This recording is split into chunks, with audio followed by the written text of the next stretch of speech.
just like anything else. People aren't going to, infringe on our freedoms. I'm not just going to show up to your house. I'm not just going to barge in and say, I'm here I am, And so the saints are no different. So we have to invite them into our lives and say, hey, St. Mary Magdalene, pray for me, give me some guidance. Go back to the foot of Jesus and ask him this for me.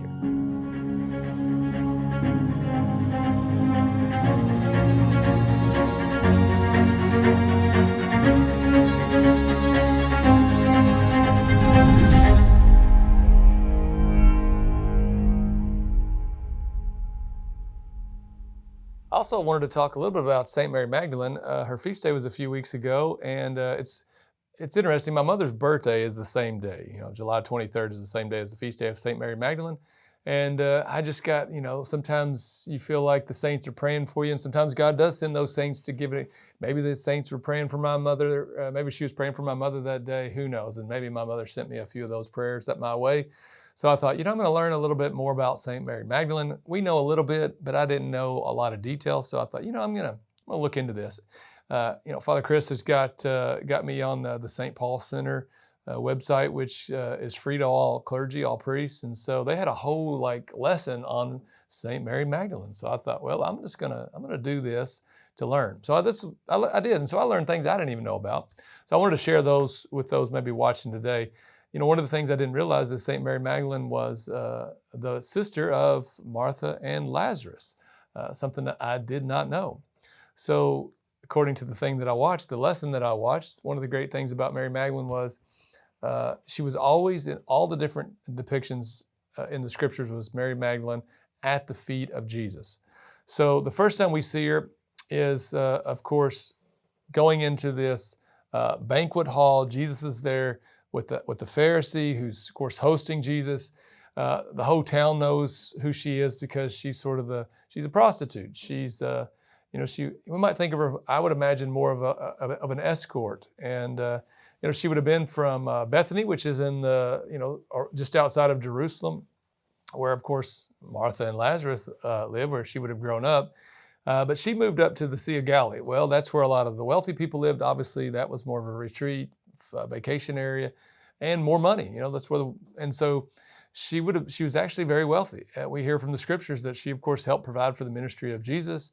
We'll get to another story of her at the foot of Jesus. But the first time we really see her is, this big transformation, this spiritual conversion that she has. So she goes to the feet of Jesus. She washes his feet with her tears and her hair. And of course, everybody there knows who she is. And they're, of course, very surprised because here's this prostitute. She's not supposed to be here. Why is she here? And she's certainly not supposed to be touching a man, and she's certainly not supposed to be touching a rabbi. And Jesus should know that. And that's what they say. If this guy really was a prophet, well, he should know who she is, and she shouldn't be here, and he's not a prophet. Of course, Jesus goes on to tell the parable of, who appreciates the mercy or the forgiveness more. He tells the parable of, you got two guys, one has this debt and one has this much larger debt. And the guy that they owe forgives them both. Who's going to be more appreciative? Well, the person that had the larger debt. So Jesus tells that parable and, of course, forgives Mary Magdalene in that instance. And she becomes a disciple. She becomes a follower. So, of course, we hear another story of Mary, who, of course, takes this year's worth of this perfumed ointment and, again, washes Jesus' feet. So we see, again, Mary Magdalene there. It's a year, $50,000 is a lot of money, but she had it. And so she does that. That's another scene. Just a few weeks ago, probably 3 or 4 weeks ago, the story, of course, Mary, Martha, and Lazarus. Martha's working, doing all of her stuff. Where is Mary? Well, Mary is, of course, at the feet of Jesus, listening to him. Again, I love the connection. See, I didn't really know the connection. Sea of Galilee, Bethany is pretty far apart. How does Jesus... how's he friends with Lazarus and Martha? How does he get that connection? Because when he is doing his ministry, oftentimes in Jerusalem, you got to have a home base. You have to have somewhere to stay.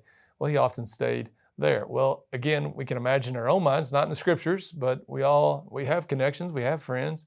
And I'm sure Mary Magdalene was like, hey, my brother and sister live down here. I want you to come meet them. You can come stay with us. And that's how he became, of course, good friends with all three of them. And so The next place we, of course, see Mary Magdalene is at Jesus. Jesus comes, of course, Lazarus dies. Uh, Finally, Jesus shows up. You can imagine Mary again at his feet saying, "Lord, if you would have been here, my brother would not have died." And so that scene, and then finally, of course, Jesus does die, and at the resurrection, we see Mary Magdalene again at the feet of Jesus when Jesus saying, "Please, you cannot quit holding on to me. I've got to go to my Father." And so throughout the scriptures, I think it's super important that we see this figure of Saint Mary Magdalene at the feet of Jesus. And we forget, I think, how important she is, especially in the early church. She was huge. She was so important to the early church. There was a great dedication to Saint Mary Magdalene. And so I think for a lot of us, she can be an important saint again. A lot of people struggle with lust and purity and all these sorts of things. And so I just think that's super important for so many people to ask for the intercession of St. Mary Magdalene. That's something that she struggled with, but yet she was able to go to the foot of Jesus, ask for forgiveness, and become one of the great saints. I did forget, in between, of course, the story of Lazarus and the resurrection, there's 3 Marys at the foot of the cross, right? Once again, at the foot of Christ. Of course, Mary, his mother, is Mary of Clopas, is that right? And of course, Mary Magdalene. So there she is once again at the foot of Christ. So just a great saint for all of us. And I was talking about this earlier, just the importance of prayer. We don't pray enough. And I think too, the importance of asking the saints to pray for us, asking the saints to inspire us and to be a part of our life. Just like anything else, people aren't going to, infringe on our freedoms. I'm not just going to show up to your house. I'm not just going to barge in and say, I'm here I am, And so the saints are no different. So we have to invite them into our lives and say, hey, St. Mary Magdalene, pray for me, give me some guidance. Go back to the foot of Jesus and ask him this for me. I had a lot of fun doing that little class and learning about St. Mary Magdalene. I thought I'd share that with you guys. I've always kind of wondered that initial encounter that Mary Magdalene had with Jesus at the table of the Pharisees' home, what was her motives? And I think what we come to realize is whether she had pure motives or pure intents, or maybe if she didn't, it really doesn't matter at the end of the day, because look what Jesus was able to do with what happened, which is her mere presence of being there, her sitting at her feet. She became literally the apostle to the apostles. She became the one that went and announced to the apostles, hey, you guys ran off, but Jesus encountered me. He said my name.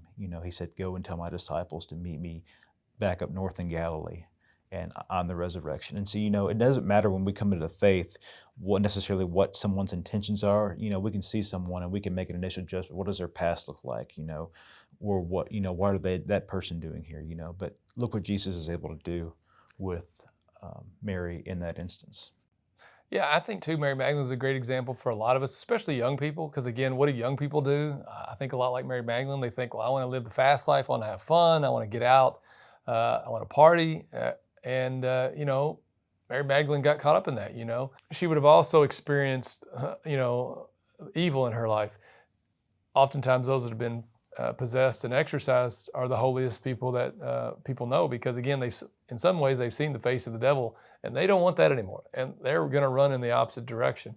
And so I think Mary Magdalene, that would have happened to her. But again, I think it's so easy. We think that's never going to be me. I'm never going to be that person.